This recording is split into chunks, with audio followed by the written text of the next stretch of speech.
So എല്ലാവരും ഇന്ന് ഉഷാറായിരിക്കല്ലേ? അപ്പോൾ നമുക്കിന്ന് കാറിൽ പോയിട്ട് മൂന്നാറിലൊരു വീഡിയോ ഒന്ന് കാണാം. നമ്മൾ എത്തി നിൽക്കുന്ന സ്ഥലം മൂന്നാറിലെ ബൈസൺ വാലി തന്നെ. അവിടെ ഒരു റിസോർട്ട് അല്ലെങ്കിൽ ഹോം സ്റ്റേ നമ്മളെടുത്തത്. രാത്രിയിലാണ് എത്തിയത്. നമ്മൾ തിരുവനന്തപുരത്ത് നിന്ന് ഇറങ്ങിയതാണ്. ഏകദേശം 270 കിലോമീറ്ററോളം യാത്ര ചെയ്ത് നമ്മൾ മൂന്നാറിലെത്തി. മൂന്നാറിലെത്തിയപ്പോൾ രാത്രിയായിപ്പോയി. അപ്പോൾ അന്നൊന്നും കാണാൻ പറ്റില്ല. രാവിലെ ഒരു 5-5:30 ആയപ്പോൾ ഞാൻ എഴുന്നേറ്റു. എന്നിട്ട് റിസോർട്ടിന് പുറത്ത് വന്നപ്പോൾ ഇതാണ് കാഴ്ച. എന്തൊരു രസം! ആ ശബ്ദം നിങ്ങൾക്ക് കേൾപ്പിക്കാൻ പറ്റുന്നില്ല. നിർഭാഗ്യവശാൽ കോഴി കൂവുന്നതും കിളികളുടെയും പല പല കിളികളുടെ ശബ്ദമൊക്കെ ആയിട്ട് മഴ അങ്ങനെ നനഞ്ഞ് ചാറുന്ന പോലത്തെ ഒരു ശബ്ദം ഉണ്ടായിരുന്നു. അങ്ങനെ നമ്മൾ അത് കഴിഞ്ഞൊരു 7-7:30 ആയപ്പോൾ നമ്മൾ ജസ്റ്റ് ഇറങ്ങി, പുറത്തേക്ക് ഇറങ്ങി. എന്താണ് എക്സ്പീരിയൻസ് എന്ന് പറയാൻ കാറെടുത്തു. കാറിൽ നമ്മളെല്ലാവരും കയറി. രാവിലെ സൂര്യൻ്റെ രശ്മികൾ ഇങ്ങനെ ചെരിഞ്ഞ് പതിക്കുക. ഗോൾഡൻ റേസ് അല്ലെങ്കിൽ സ്വർണ്ണ നിറത്തിലുള്ള രശ്മികൾ പ്രത്യേക ഭംഗിയാണ്. കാറിൽ വീഡിയോ എടുക്കുമ്പോൾ അത്ര വൃത്തിക്ക് കിട്ടുമെന്ന് അറിയില്ല. നമ്മൾ ചെറിയൊരു കാട്ടരുവി ഫോറസ്റ്റിലൂടെ ഒഴുകി ഇങ്ങനെ സൈഡിലൂടെ കാട്ടരുവി ഒഴുകി വരുന്നുണ്ട്. അതിന് ശബ്ദം കേട്ട് നിർത്തിയതാണ്.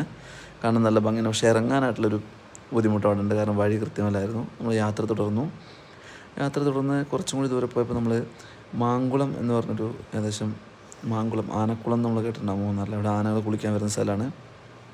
വേനൽക്കാലത്ത് എപ്പോഴും ആനകൾ വരുന്നതാണ് കേട്ടിട്ടുള്ളത്. മാർച്ച് മാസമായിരുന്നു നമുക്ക് പ്രതീക്ഷ ഉണ്ടായിരുന്നു. പക്ഷേ രാവിലെ അല്ല, വൈകിട്ട് 4 മുതൽ രാത്രി 12 മണി വരെയാണ് മാക്സിമം പ്രോബബിലിറ്റി ആനകളെ കാണാനുള്ളത്. ദൂരെ ഇരുന്ന് നമുക്ക് സുരക്ഷിതമായിട്ട് കാണാൻ സൗകര്യമുണ്ട്. അവിടെ ഗവൺമെൻറ്റിൻ്റെ ഫോറസ്റ്റ് ഡിപ്പാർട്ട്മെൻറ്റിൻ്റെ സൗകര്യമുണ്ട്. അങ്ങോട്ടേക്ക് സ്വന്തം കാറ് ബസ്സുകളൊക്കെ ഉണ്ടെങ്കിലും വളരെ കുറവാണ്. അപ്പം സ്വന്തം വണ്ടി തന്നെ പോകണം. മാങ്കുളം ഗ്രാമപഞ്ചായത്തിന് ആ വഴി കണ്ടുപിടിക്കാൻ വേണ്ടി അവിടെ പോയി. നല്ല സീനിക്കായിട്ടുള്ള റൂട്ടാണ്. ചായത്തോട്ടങ്ങളൊക്കെ ഉണ്ട്. കുറച്ച് കഴിയുമ്പോൾ നമുക്ക് തിരക്കൊന്നുമില്ല, റഷ് ഒട്ടുമില്ല. വളരെ കുറച്ച് വിനോദസഞ്ചാരികളെ ഉണ്ടായിരുന്നുള്ളൂ. അതൊരു വീക്കെൻഡായിട്ട് പോലും അത്രേ ഉണ്ടായിരുന്നുള്ളൂ. അപ്പം പ്രത്യേകം ആലോചിക്കണം, അത് സാറ്റർഡേ ആയിരുന്നു. സൺഡേ എനിക്ക് തോന്നുന്നു കുറച്ചും കൂടി തിരക്കുണ്ടാവും. എന്നിരുന്നാലും നമ്മൾ കുറച്ച് ഫോട്ടോസൊക്കെ എടുത്ത പ്രദേശത്ത് നിന്ന്. അന്ന് രാത്രിയാണ് ആനകളെ നമ്മൾ കാണാൻ പ്ലാൻ ഇട്ടിട്ടുള്ളത്. അപ്പോൾ ആനകളെ കാണാൻ നമ്മൾ രാത്രി പോയി. പക്ഷേ നിർഭാഗ്യവശാൽ നമുക്കത് കാണാൻ പറ്റിയില്ല എന്നുള്ളതാണ്.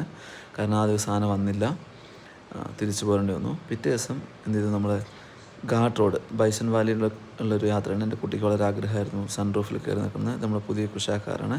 അങ്ങനെ അവളെ സൺറൂഫിൽ നിർത്തി ചെറിയൊരു ദൂരം നമ്മൾ ഓടിച്ചു. നിയമത്തിന് വിരുദ്ധമാണെന്ന് ഓടിക്കുന്നത് എങ്കിൽ കൂടി നമ്മൾ ചെറിയൊരു ദൂരം 10-25 മീറ്റർ ദൂരം അവൾക്ക് ആഗ്രഹത്തിന് ഓടിച്ചു. അങ്ങനെ ghat road, Munnar gap road വളരെയധികം ഫേമസ് ആണ് ഇതിൻ്റെ ഭംഗിക്കായിട്ട്.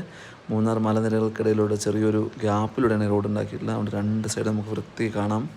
അവിടെ നമ്മൾ നിന്ന് ചായയൊക്കെ കുടിച്ചു. ചില സ്നാക്സൊക്കെ കിട്ടുന്ന ചെറിയ കടയിൽ നിന്ന് അതൊക്കെ കഴിച്ചു. കാട്ടിൽ പോകുമ്പോൾ പ്രത്യേകം ആലോചിക്കുക, നമ്മൾ